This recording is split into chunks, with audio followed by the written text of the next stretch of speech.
आइए एक अति महत्वपूर्ण समाचार आपके सामने प्रस्तुत कर रहे हैं। आज तो सुप्रीम कोर्ट ने एक ऐतिहासिक फैसला दिया और वो भी मध्य प्रदेश के लिए।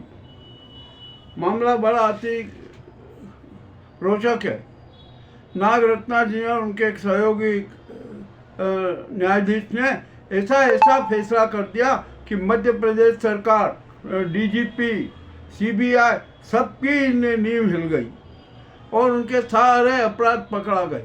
और उन्होंने तो सुप्रीम कोर्ट ने तो यहाँ तक चेतावनी दे डाली कि यदि आपने जरा सी लापरवाही की या न्यायालय के आदेश की अवहेलना की तो आपके खिलाफ भी प्रकरण चलेगा।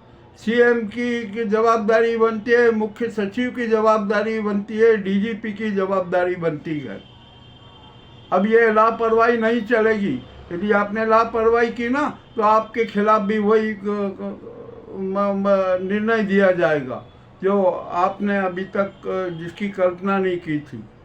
मामला बड़ा विचित्र हो गया। और इसके अलावा और नहीं, इसमें एक बात और जोड़ दी कि जो भी गवाह है, यदि गवाह के साथ छेड़छाड़ हुई, उस पर किसी भी प्रकार का अन्याय हुआ, उसके खिलाफ भी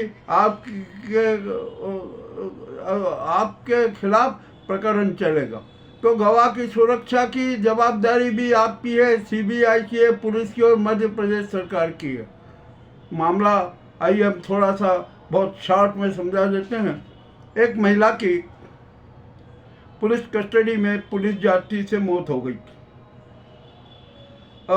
उसके परिजनों ने शिकायत की कि पुलिस की वजह से ऐसा हुआ और उन्होंने जांच का प्रतिवेदन का आवेदन दिया। मामला पुलिस ने रफा दफा करने का किया, कुछ नहीं, मामला सीधा हाई कोर्ट और सुप्रीम कोर्ट पहुंचा। और ये इस मामले की सुनवाई नागरत्ना जी कर रही थी। नागरत्ना जी ने जब मामला देखा ना तो वह बहुत उग्र हुई, नाराज हुई। उन्होंने पुलिस पर बड़ा कटु प्रश्न खड़े कर दिए, सवाल खड़े कर दिए कि क्या करती है। और यह पुलिस की लापरवाही के कारण बहुत नाटक हुआ है। पुलिस निष्पक्षता से जांच नहीं कर पाई, यह उसका सबसे बड़ा अपराध है। 2 पुलिस अफसरों के खिलाफ मामला दर्ज हुआ और न्यायालय ने पूरे कांड की जांच, पुलिस तक की जांच सीबीआई को सौंप दी। अब सीबीआई और के जो कुछ भी अफसर होंगे, जो भी जांच करता होंगे, और उनकी पुलिस से साठगांठ हुई तो मामला लापरवाही में चला गया। सीबीआई ने भी कोई अपनी जांच नहीं की और जो जिन 2 पुलिस अफसरों, कुशवाहा और एक और, उनके खिलाफ जो कार्रवाई करना थी नहीं, वो नहीं हुई, उनकी गिरफ्तारी तक नहीं हुई। और ये मामला लटकाते रहे, सरकार लटकाती रही, डीजीपी तक लटकाते रहे। तो नागरत्ना जी ने सीबीआई के खिलाफ कठोर निर्णय दिया, मध्य प्रदेश पुलिस के खिलाफ कठोर निर्णय दिया, मध्य प्रदेश सरकार के खिलाफ कठोर निर्णय दिया। जब सुप्रीम कोर्ट का डंडा पड़ा ना तो मध्य प्रदेश सरकार ने उन 2 पुलिस अफसरों को अब सस्पेंड किया, जबकि 6 माह निकल गए, कुछ भी नहीं किया था। मामला बड़ा विचित्र हो गया, गंभीर हो गया। अब नागरत्ना जी ने जो निर्णय दिया ना वो आपको हम बता देते हैं बहुत शॉर्ट में, और वो भी बड़ा अच्छा निर्णय है। उन्होंने कहा कि ये जो 2 अफसर हैं जिनके कारण महिला की पुलिस हिरासत में मौत हुई, उन अफसरों पर प्रकरण दर्ज होना था किंतु नहीं हुआ और उनको सरकार ने और संरक्षण दिया। तो मामला बड़ा गंभीर हो गया, जबकि सुप्रीम कोर्ट ने उनकी गिरफ्तारी के आदेश दिए थे। पुलिस ने उन आदेशों का पालन नहीं किया तो नागरत्ना जी ने मामला सीबीआई के जिम्मे कर दिया। सीबीआई और पुलिस की मिलीभगत रही, वो दोनों अफसर गिरफ्तार नहीं हुए। और गिरफ्तार तो होना दूर, उनको वेतन तक मिलता रहा, वेतन तक उनको देती रही ये मध्य प्रदेश सरकार। तो इससे नागरत्ना जी और नाराज हुए। उन्होंने कहा कि जब गिरफ्तारी का आदेश था और आप वेतन दे रहे तो गिरफ्तार क्यों नहीं होने पाए। ये तो पुलिस और सीबीआई के अफसरों की साठगांठ का स्पष्ट प्रमाण है। तो नागरत्ना जी ने एक बहुत बड़ा आदेश दिया। उन्होंने कहा कि इन दोनों पुलिस अफसरों को तत्काल गिरफ्तार किया जाए,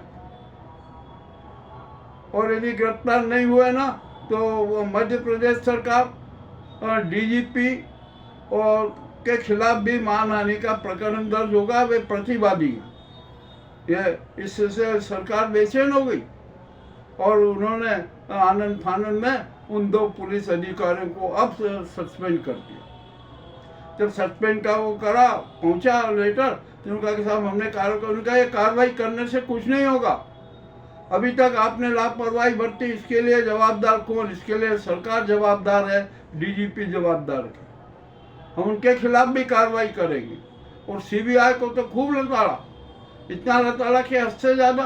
अरे आप सामान्य नागरिक होता है तो आप उसको तुरंत गिरफ्तार कर लेते, और ये पुलिस अफसर हैं, आप उनको गिरफ्तार नहीं कर सके। और जिनको वेतन दिया जा रहा है, मध्य प्रदेश सरकार वेतन दे रही है, आप उनको गिरफ्तार नहीं कर सके। तो उन्होंने कोर्ट में स्पष्ट आदेश लिखा कि 8 अक्टूबर तक ये दोनों फरार जो पुलिस अफसर है ना, वो गिरफ्तार हो जाना चाहिए। और यदि वो गिरफ्तार नहीं हुए ना तो डीजीपी मध्य प्रदेश सरकार और सीबीआई के डायरेक्टर के खिलाफ भी प्रकरण दर्ज होगा। मामला बड़ा विचित्र हो गया। अब यहाँ पर क्या हुआ? इतना ही नहीं, उन्होंने तो इसके आगे चल के एक और निर्णय दिया कि इस कांड में जो गवाह है, मैं जानती हूँ कि वो उस गवाह पर दबाव पड़ेगा, बहुत उस पर अन्याय भी होगा, शोषण भी होगा, और यदि इसकी शिकायत आ गई तो हम मध्य प्रदेश सरकार, मुख्यमंत्री, डीजीपी पुलिस और किसी को नहीं छोड़ेंगे। तो आप उसकी जो गवाह है उसकी सारी रक्षा की जवाबदारी मध्य प्रदेश सरकार की है, डीजीपी की है, मध्य प्रदेश पुलिस की है। इतना कठोर निर्णय सुनते ही मध्य प्रदेश सरकार की, डीजीपी की, मुख्य सचिव की सब बेचैन हो गए कि अरे कितना कठोर निर्णय आ गया, अब तो उनको गिरफ्तार करवाना ही पड़ेगा। तो इसका मतलब ये था कि मध्य प्रदेश सरकार ने उन 2 अफसरों को संरक्षण दे रखा था। मामला उलझ गया, और बहुत ज़्यादा उलझ गया मामला। अब यदि 8 अक्टूबर तक कोई कुशवाहा और एक और दूसरे अफसर है, यदि वो गिरफ्तार नहीं हुए ना, तो समझ लीजिए कि मध्य प्रदेश सरकार पर सुप्रीम कोर्ट का ऐसा डंडा चलेगा कि याद करें। उसमें सीएम भी लपेट में आएंगे, डीजीपी भी लपेट में आएंगे, मुख्य सचिव भी लपेटे में आएंगे। ये नागरत्ना जी ने आज सुप्रीम कोर्ट में इतना शानदार निर्णय दिया, और यह निर्णय मध्य प्रदेश के लिए नहीं, पूरे देश के हर प्रदेश के लिए एक मिसाल बन गया।